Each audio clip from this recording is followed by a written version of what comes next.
함께 하나님의 말씀을 보겠습니다. 열왕기상 15장 9절에서 24절까지 말씀입니다.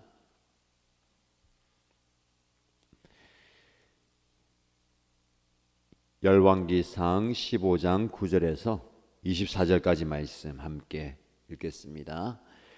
이스라엘의 여로보암 왕 제20년에 아사가 유다 왕이 되어서 예루살렘을 41해 동안 다스렸다.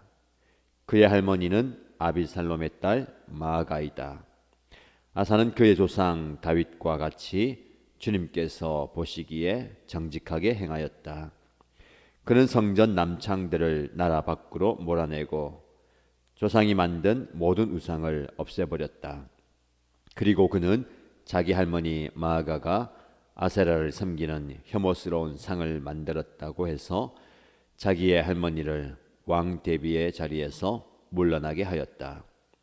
아사는 할머니가 만든 혐오스러운 상을 토막내어서 기드론 시냇가에서 불살라 버렸다.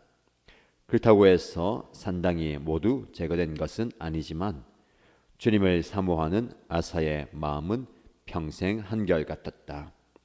그는 자기의 아버지와 자기가 거룩하게 구별해서 바친 은과 금과 그릇들을 주님의 성전에 들여놓았다. 아사와 이스라엘 왕 바아사 사이에는 그들이 살아있는 동안에 늘 전쟁이 있었다. 이스라엘 왕 바아사가 유다를 치러 올라와서 라마를 건축하고 어느 누구도 유다 왕 아사에게 왕래하지 못하게 하였다. 그자 아사는 주님의 성전 창고와 왕실 창고에 남아있는 모든 은과 금을 모아 그의 신하들의 손에 들려서 다마스쿠스에 있는 시리아의 헤시온 왕의 아들인 다버림몬의 아들 베나닷에게 보내면서 말하였다. 나의 아버지와 그대의 아버지가 서로 동맹을 맺은 것과 같이 나와 그대도 서로 동맹을 맺읍시다. 여기에 그대에게 은과 금을 선물로 보냅니다. 부디 가셔서 이스라엘 왕 바아사와 맺은 동맹을 파기하시고 그를 여기에서 떠나게 하여 주십시오.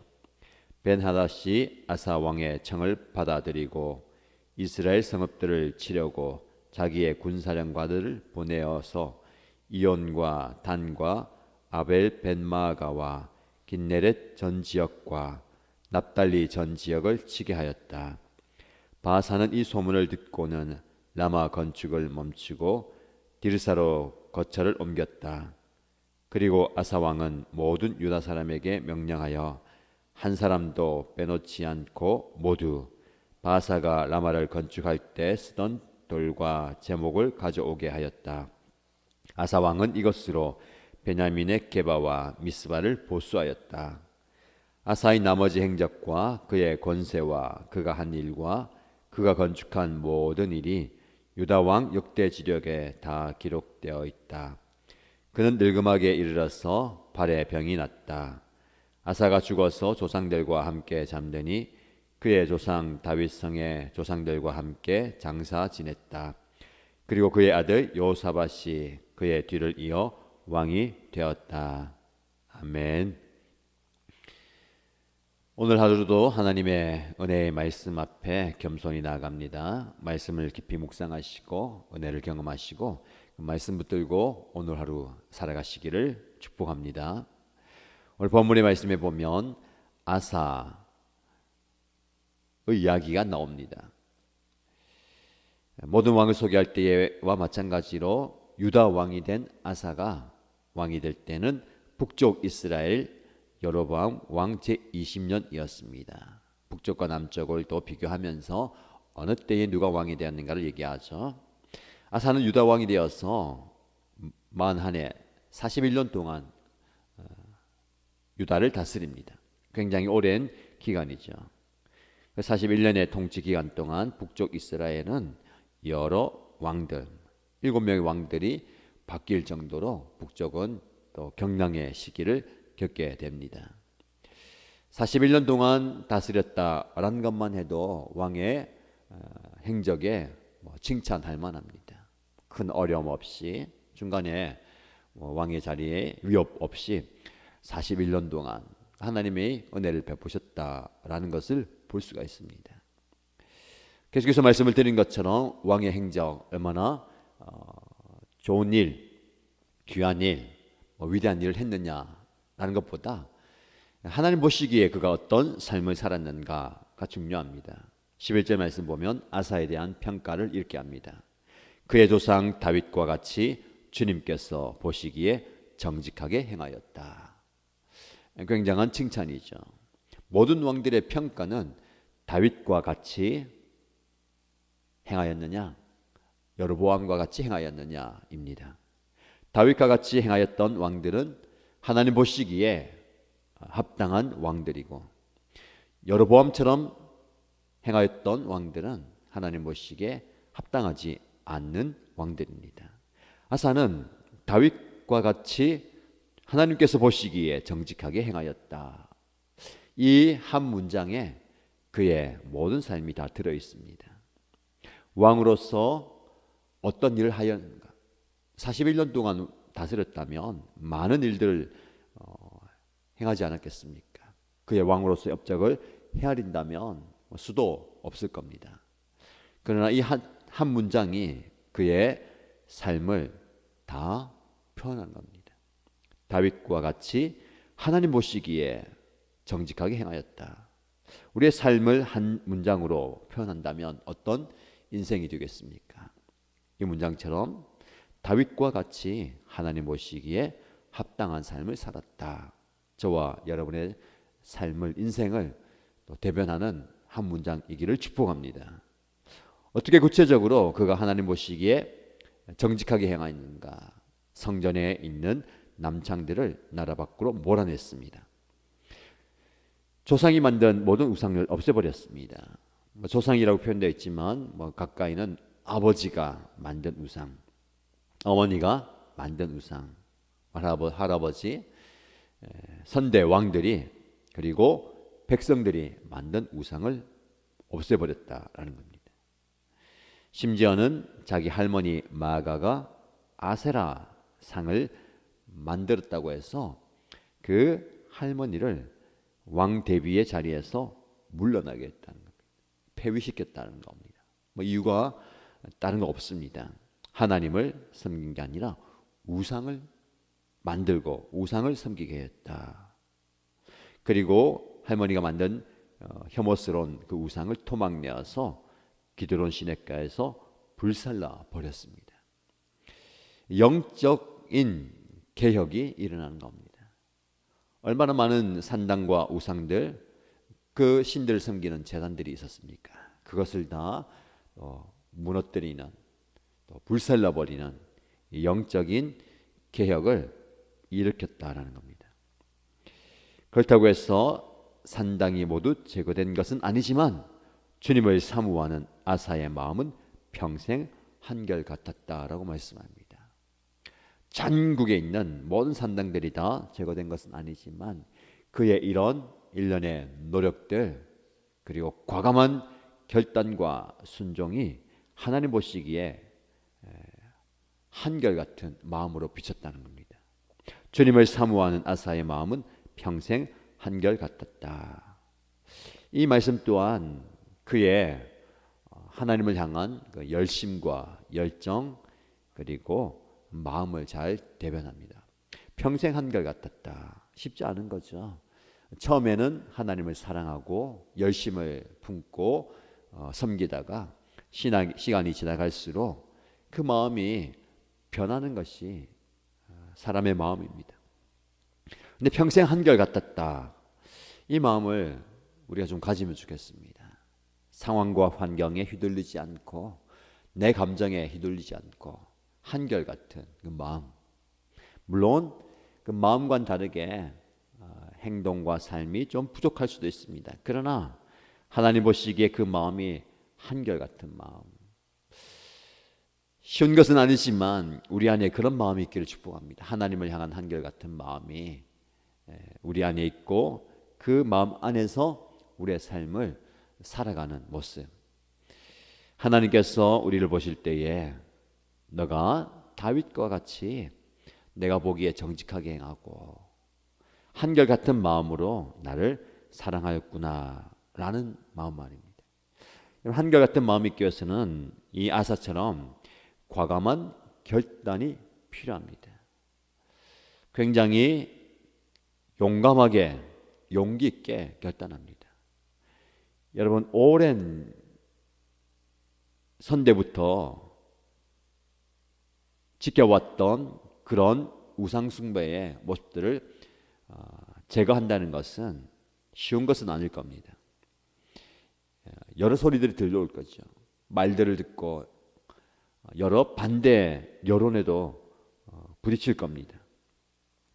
할머니를 폐위시키는 것도 마찬가지죠. 과감한 결단이 있지 않고서는 한결같은 마음을 지켜가기가 어렵습니다. 한결같은 마음을 지켜가다가도 우리는 중간중간에 그런 위기를 당하죠. 사람들의 말들에 의해서 계속해야 되는가? 이것이 맞나? 가족들의 반대, 또 정에 이끌리는 그런 것들도 있습니다. 그러나 본문의 말씀을 보면 말씀에 조금 강력하게 표현하죠. 몰아내고 남창들을 몰아냈습니다. 우상을 없애버렸습니다. 할머니를 대비 자리에서 물러나게 했습니다. 우상을 토막내어서 불살라 버렸습니다. 과감한 결단이 과감한 순종으로 이어지는 겁니다. 순종할 때에 눈치 보지 말고 이것저것 따지지 말고 과감하게 순종하는 것이 필요합니다. 말씀이 우리에게 주어지면 바른 길이라면 그게 좀 필요한 것 같습니다. 또 다른 측면에서 이 말씀을 좀 묵상해 보면 우리가 2023년 비전의 선포가 비우고 채우고 나누라. 무엇을 비울 것인가? 오늘 본문의 말씀 보니까 우상과 제단을 버렸다. 버리는 것도 비움입니다. 우리 안에 쓸모없는 것들, 우리 삶에 하나님 예배하고 섬기는데 방해가 되는 것들을 과감하게 버려야 합니다. 비워내야 됩니다. 연말을 맞이하면서 아직까지 우리가 붙들고 있는 비우지 못한, 버리지 못한 그런 것들을 조금 비워내는 것이 필요하겠습니다. 과감한 결단이 필요하고 과감한 행동이 필요합니다. 본문의 말씀처럼 몰아내고 없애버리고 물러나게 하고 불살라버리고 그런 과감한 결단 안에서 우리가 버리고 비워야 할 것들을 좀 비워내야 되겠습니다. 그리고 그는 하나님의 성전에 은과 금과 그릇들을 들여놓았다라고 말씀합니다. 하나님의 성전이 비워져 있습니다. 이방에 의해서 그 성전이 곡간이 기물들이 싹 다 사라졌어요. 그 빈 하나님의 성전에 귀한 것들을 채웁니다. 하나님을 향한 드림이죠. 하나님을 위한 드림이 우리의 삶의 체험으로 나타나야 되겠습니다. 귀한 것들을 주님의 성전에 다 들여놓습니다. 하늘의 곡간에 우리가 차곡차곡 쌓는 것이 필요합니다. 우리의 기도와 우리의 헌신과 우리의 예배가 아름다운 행실이 주님의 나라에 그런 영적 곡간에 채워지는 겁니다. 이것이 채워질 때에 하나님께서 기뻐하시고 이 체험을 통해서 하나님의 은혜가 흘러가게 되는 것이고 또 도움이 필요하고 은혜가 필요한 사람들에게 나눌 수가 있는 겁니다. 여기까지만 보면 그는 하나님 보시기에 한결같은 마음으로 다윗과 같이 정직하게 행하였습니다. 그러나 이렇게 하나님께서 보시기에 합당한 삶을 산다 하더라도 위기는 늘 있습니다. 어려움이 있는 거죠. 본문의 말씀에 우리에게 소개하는 것 16절 말씀에 아사와 이스라엘 왕 바사 사이에는 그들이 살아있는 동안에 늘 전쟁이 있었다. 왕의 위협이 이것이죠. 안으로는 백성들을 잘 다독여야 되고 또 여러 가지 모습 속에서 잘 살 수 있도록 그런 행정적인, 정치적인, 경제적인 돌봄이 필요한데 바깥으로는 늘 전쟁의 위협을 안고 있습니다. 싸워야 되고요, 물리쳐야 되고 지켜내야 합니다. 하나님의 나라의 모습입니다. 하나님의 나라는 영적 전쟁이 항상 치열하게 일어나는 거죠. 어떻게 보면 이것이 위협이 됩니다. 한결같은 마음을 지켜나가고 하나님을 예배하고 하나님 신뢰하는 그 모습을 공격하는 위협이 되는 겁니다. 이스라엘 왕 바사가 유다를 치러 공격 옵니다. 라마, 예루살렘 가까이에서 그 예루살렘 공격하기 위해서 요새를 짓고 있는 겁니다. 자신의 힘으로는 이 바사를 이겨낼 수 없기 때문에 묘안을 생각해 냅니다. 다마스쿠스에 있는 시리아의 헤시온 왕의 아들인 베나닷에게 도움을 요청합니다. 그에게 이 바사를 공격해서 그들이 우리 나라를 떠나게 해주십시오. 어떻게 보면 정치 외교적으로는 당연한 모습입니다. 내 힘으로 적들을 이겨내지 못할 때에 다른 나라들에게 동맹을 맺고 그 힘으로 이겨내는 것 말입니다. 왕으로서는 반드시 해야 할 일이죠. 지키기 위해서 무슨 수를 다 동원해야 됩니다. 근데 본문의 말씀 보면 18절에 그런 어려움과 위기 가운데 아사는 주님의 성전 창고와 왕실 창고에 남아있는 모든 은과 금을 모아서 벤하닷에게 보내면서 나와 동맹을 맺자 내물로 주고 그가 맺었던 바사와의 동맹을 깨뜨리고 나와 동맹을 맺자입니다. 결과는 그 벤하닷은 그 은과 금을 다 받고 원하는 대로 도와줍니다. 결과는 좋아졌습니다. 그 과정 속에 그는 하나님께 드렸던 그 은과 금, 성전 곡간 창고에 있는 모든 것들 다 끄집어내어서 그 베나데스에게 주는 겁니다. 우리는 필요할 때 하나님께 드리죠. 하나님을 위해서 시간을 드리고 물질을 드리고 우리가 드릴 수 있는 모든 것을 드리면서 하나님을 기쁘시게 합니다. 근데 위기가 있을 때에, 어려움이 있을 때에 드렸던 그 모든 것을 내가 다 끄집어내서 내 필요한 상황에 사용하는 겁니다. 이건 뭘까요? 다 내 것이는 드릴 때도 하나님 되고 드렸지만 내가 필요하니까 뺏쓰는 거예요. 하나님께 드렸다면 하나님의 것 아닙니까? 아니, 드리기 전에도 하나님의 것 아닐까요?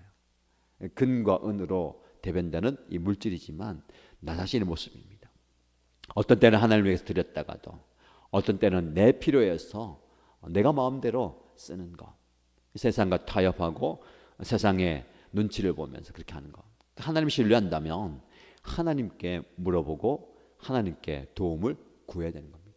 다윗의 위대함과 본받을 점이 그거죠. 항상 하나님께 물어봅니다. 작은 것 하나라도 하나님 어떻게 할까요?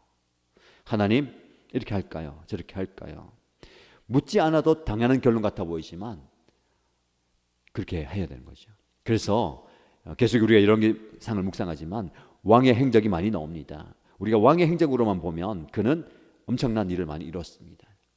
대단한 적들도 이겨내고 나라를 지켜내고 우상을 깨뜨리고 동맹을 잘 맺어가는 것. 왕의 처적으로 인정받고 칭찬받을 만합니다만 그러나 우리는 더 깊이 영적 상태를 봐야 됩니다. 하나님께 간구하느냐, 하나님께 기도하느냐, 하나님께 물어보느냐, 하나님과 어떤 깊은 관계를 맺느냐. 우리의 삶도 왕의 행적을 추구하는 내 업적, 내 결론, 내가 원하는 대로 살아가는 것보다는 하나님께서 보시기에 합당한 영적으로 깨어있는 상태를 살아가는 저와 여러분 되시길 축복합니다. 말씀 기억하면서 기도하십시다. 첫 번째 기도 제목 드립니다. 하나님 앞에서 과감한 영적 결단하기 원합니다. 버려야 할 것, 비워야 할 것을 결단하는 용기와 힘을 주셔서 평생 한결같이 주님을 섬기게 하소서. 두 번째 기도 제목은 항상 나의 영적 상태를 점검하고 하나님 보시기에 바른 모습으로 다윗과 같은 걸음 걷게 하여 주옵소서라고 기도하십시다. 공동체를 위해서 기도할 때에 날마다 말씀으로 우리 모두를 돌아보고 날마다 말씀으로 개혁해가는 변화의 공동체가 되게 해주십시오라고 기도하시고요. 하나님 은혜 구하면서 간절히 기도하시기 바랍니다. 개인의 기도의 제목도 올려드리고요. 소리내어서 함께 기도하겠습니다. 하나님 아버지 감사합니다. 오늘도 하나님의 말씀의 은혜를 구하고 그 말씀의 능력을 구하고 주나서 나갑니다. 이미 우리에게 주어진 이 말씀이 우리의 삶 가운데 능력으로 나타날 줄 믿습니다. 우리는 하나님의 말씀 앞에 과감한 결단이 필요합니다. 과감한 순종이 필요합니다. 과감한 행동이 필요합니다. 머뭇거리지 않게 하여 주시고 주저하지 않게 하여 주시고 눈치 보지 않게 하여 주시고 하나님의 말씀 나에게 주어졌을 때에 이 아사처럼 과감하게 버려야 할 것 버리게 하여 주시고 없애버릴 것 없애버리게 하여 주시고 불살라버릴 것 불살라버리게 하여 주시고 그래서 하나님 내 안에 내 삶 가운데 버려야 할 것 하나씩 하나씩 버려내게 하여 주시고 피워야 할 것 하나씩 하나씩 피워내게 하여 주시고 그리고 하나님께 드려야 할 것이 무엇인지 깨닫게 하여 주시옵소서. 주님을 향하여서 나의 시간과 물질과 열정과 열정열과 은사와 재능을 드립니다. 주님 받아주시고 하나님께 드렸던 그 모든 것들은 하나님의 것입니다. 내 것이 마냥 내 필요에 의해서 내가 상황에 따라서 내 것이 마냥 이렇게 되었으고 근과 음을 그 대적들을 겹치면서 성령을 마주하면서 그를 의지하는 것처럼 살아가게 해주시고 하나님만 신뢰하고 하나님만 의지하고 하나님만 바라보는 저희에게 모습이 되게 하여 주시옵소서. 아버지 하나님 항상 나의 영적 상태를 점검하게 해주시옵소서. 내가 무엇을 이루었느냐 내가 무엇을 열심히 했느냐 내가 무엇을 많이 했느냐 그것을 이루는 것입니다. 그 상황 가운데 하나님 보시기에 합당한 결정의 바른 결정 선택할 수 있는 영적인